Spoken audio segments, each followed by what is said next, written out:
ہمارے چینل کو سبسکرائب کریں اور بیل آئیکن کو دبائیں۔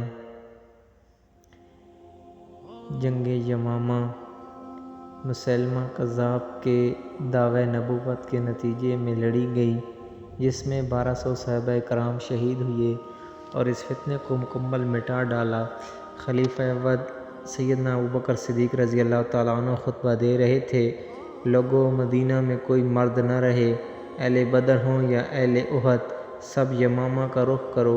بھیگتی آنکھوں سے وہ دوبارہ بولے: مدینہ میں کوئی نہ رہے، حتیٰ کہ جنگل کے درندے آئیں اور ابوبکر کو گھسیٹ کر لے جائیں۔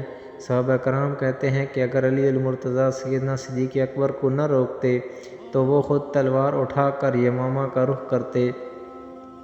13,000 کے مقابل بنو حنفیہ کے 70,000 جنگجو اسلحہ سے لیس کھڑے تھے۔ جنگ یمامہ وہ جنگ تھی جس کے متعلق اہل مدینہ کہتے تھے: بخدا ہم نے ایسی جنگ نہ پہلے کبھی لڑی نہ بعد میں لڑی۔ اس سے پہلے جتنی جنگیں ہوئیں، بدر، احد، خندق، خیبر، موتا وغیرہ، صرف 259 صحابہ کرام شہید ہوئے۔ ختم نبوت صلی اللہ علیہ وآلہ وسلم کے دفاع میں 1200 صحابہ کرام کٹے جسموں کے ساتھ مقتل میں پڑے تھے۔ اے مسلمانوں، تمہیں پھر بھی ختم نبوت کی اہمیت معلوم نہ ہوئی۔ انصار کا وہ سردار ثابت بن قیس، جس کی بہادری کے قصے عرب و عجم میں مشہور تھے، اس کی زبان سے یہ جملہ ادا ہوا: اے اللہ، جس کی یہ عبادت کرتے ہیں، میں اس سے برات کا اظہار کرتا ہوں۔ چشم فلک نے وہ منظر بھی دیکھا جب وہ اکیلا ہزاروں کے لشکر میں گھس گیا، اور اس وقت تک لڑتا رہا جب تک اس کے جسم پر کوئی ایسی جگہ نہ بچی جہاں شمشیر و سناں کا زخم نہ لگا ہو۔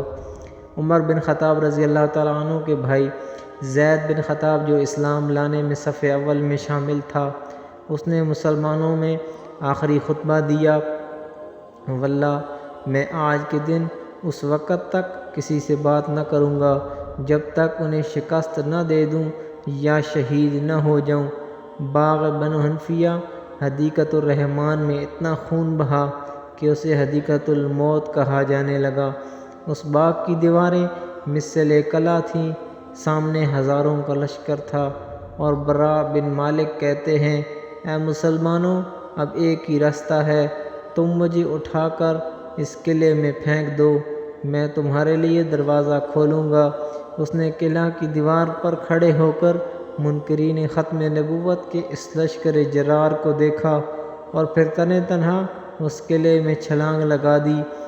قیامت تک جو بھی بہادری کا دعویٰ کرے گا، یہاں وہ بھی سر پکڑ لے گا۔ ایک اکیلا شخص ہزاروں سے لڑ رہا تھا، ہاں، اس نے دروازہ بھی کھول دیا، اور پھر مسلمانوں نے منکرین ختم نبوت کو کاٹ کر رکھ دیا۔